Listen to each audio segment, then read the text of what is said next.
Welcome to my chambers. All right, two more serious trials of guilt or innocence, and to my topic, which is the natural law. When Thomas More had his last opportunity to address something for posterity and knew that his effort would be futile, he was defending himself in his trial for treason. So he's the defendant and the lawyer.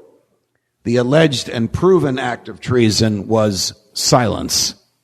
The refusal to assert affirmatively and in writing that the king was the head of the church on earth. He made the following argument to the jury. Now, he knew the jury had been handpicked by the king's judges, and the king's judges had been handpicked by the king. He knew that he was going to lose this. He knew he was going to be found guilty. He knew he would be executed, and the execution method was beheading. Some men say the earth is round, and some men say it is flat. But if it is flat, could the king's command make it round? And if it is round, could an act of parliament make it flat? Now, when he was making that argument, he, of course, was not only appealing to the jurors' common sense. Of course, the king couldn't make a flat earth round, and of course, the parliament couldn't make a round earth flat. He was appealing to their understanding of the laws of nature that restrain even the government at the time. Henry VIII, who was about to have him beheaded, and the Parliament, which was the facilitator in his beheading. So his choice between remaining mute at his trial and being convicted, or taking a stand for something as affirmative as the limitations on the government, he exercised that choice by giving this now classic statement of the natural law. Jefferson's version of More's phrase is this: we are endowed by our Creator with certain inalienable rights, and among these is life, liberty, and the pursuit of happiness. So it articulates the view that our rights come from our humanity. What are these rights that come from our humanity? And if they come from our humanity, how can the government trample them? Well, the concept of natural rights articulated by Aquinas is this: that there are areas of human behavior for which we do not need a government permission slip in order to make free choices in those areas. The freedom to develop your personality, the right to think as you wish, the right to say what you think, the right to publish your thoughts, the right to worship or not to worship, the right to assemble in groups, the right to refuse to assemble in groups, the right to petition the government for a redress of your differences, the right to defend yourself. I must tell you, the right to defend yourself, the right to keep and bear arms, does not protect your right to shoot deer. It protects your right to shoot at the government when it is taken over by tyrants. And as for those who want to take away guns, let's face it, the framers knew, the people who fought the revolution knew, the people who wrote the Constitution knew that the government can't keep us safe. That's why they enshrined in the Constitution your right to self-defense. The Supreme Court has said that right means the right to use handguns, the right to own, carry, and use handguns for your own protection of the same technological capability as what the bad guys have and what the government has. We live in a free society, one where we can come and go as we see fit without government inquiry and without government interference. And in a free society, we have to tolerate danger, but we tolerate it with a commendable ability of self-defense. These are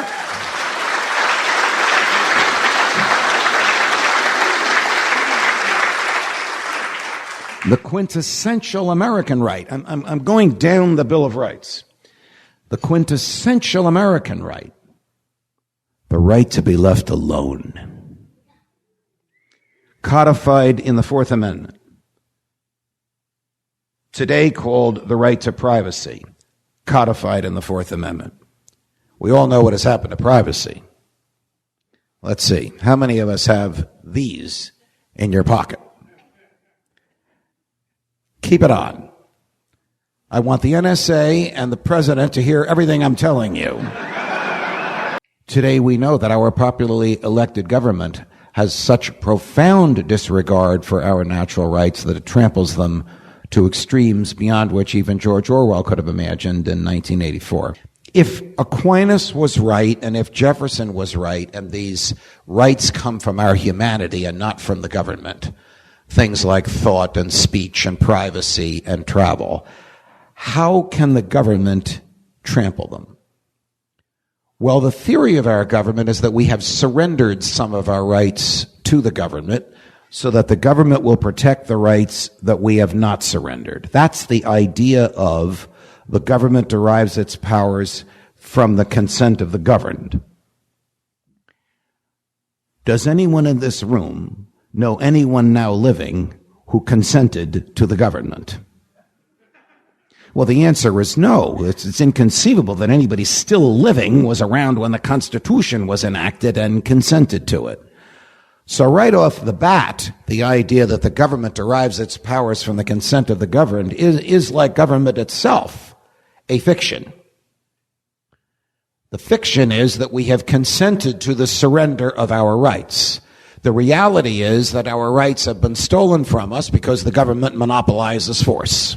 In theory, when the Constitution was enacted, and there's a typo in the Constitution, I get in trouble for saying this, the third word is wrong.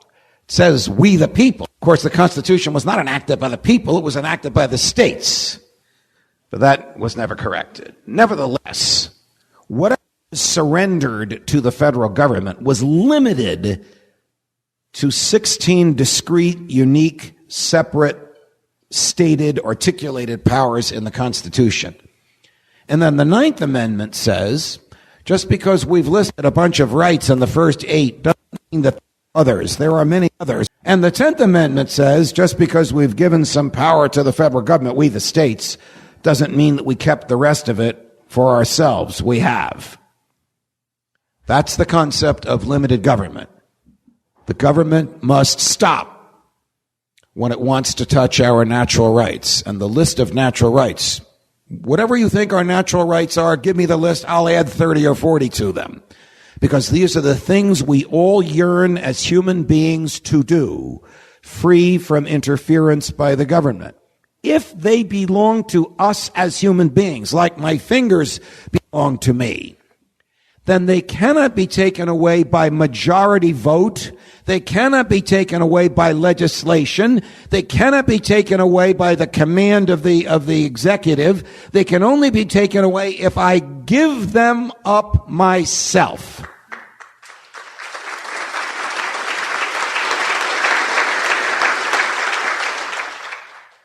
I can give them up myself by robbing a bank. I rob a bank. I violate the natural rights of the depositors of the bank.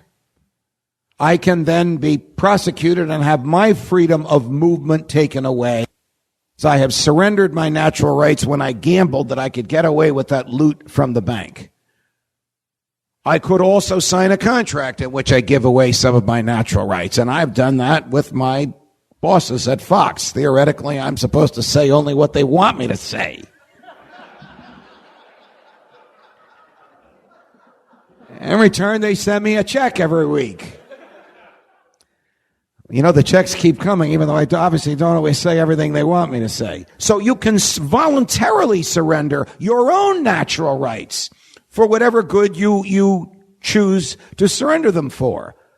But you can't surrender somebody else's natural rights, because natural rights are owned by individuals, by persons, not collectively, not by groups, not by the government, but by individuals. That is at least the theory of the Declaration of Independence and the theory of the Constitution, and was at least the theory of the framers, the founding generation of the United States of America. The world looks very different when you're on the outside trying to acquire power than when you have power and you've forgotten about those promises you made to get there. Today, the government tramples natural rights. Today, the government, to which none of us has consented, claims it has the authority by majority vote to assault those liberties that are a part of our humanity. You don't have to believe in a traditional true-line God as I do in order to accept this. You don't have to believe in any God in order to accept this. If you believe that humanity is the highest and best virtuous good on the planet, then you believe that humanity, each human being, is the source of his or her own rights. If you believe, as Jefferson and Aquinas and I, that we are creatures of an all-knowing, all-loving God who made us in his image and likeness, and as he is perfectly free, we are perfectly free, and our rights come directly from him, in either way, the rights are ours and not the government's to be taken away. The Constitution was written to prevent the government from doing that. You see, natural rights, you can summarize them in 3 words. 4 words. The presumption of liberty. The presumption of liberty. Meaning we are self-directed. We make our own choices. It is not our obligation, as New Jersey claimed was the case for the nurse, to prove we are unworthy of incarceration. It is the government's profound, unique obligation to prove that we are worthy of incarceration, and it must do so before a jury of our peers. The presumption of liberty says the rights that we did not surrender to the government, we retained for ourselves. And they can never be taken away from us by popular vote or majority in the legislature or a command by a governor or a president. Now, if the government recognized the concept of natural rights, it would know that virtually everything it has done, certainly since the progressive era, at the beginning of the last century, and perhaps even since the Alien and Sedition Acts, virtually everything it has done other than to protect natural rights has been wrong. Question, is there any legitimate activity government has in a free society? Answer, yes. To protect the natural rights of the people in that society. Meaning instead of assaulting my freedom, my life, my liberty, and my property, protect it. That's what we have a government for. And a government that believes in natural rights will limit itself to those behaviors. And that's why we're all in this room today. We need to understand the force of darkness among us. And that force of darkness is the very government we have elected and empowered to impose the darkness upon us. The better we understand it, the more we understand it, the sooner we can be free from its shackles. I expect that when I die, I will do so peacefully in my bed, surrounded by people that love me and faithful to first principles. That will not happen to everybody in this room. Some of you, particularly the young people, must be prepared to die in a government prison. And some of you, particularly the young people, must be prepared to die in a government town square to the sound of government trumpets blaring. When the time comes, you'll know what to do. Welcome to my chambers. Fight the good fight.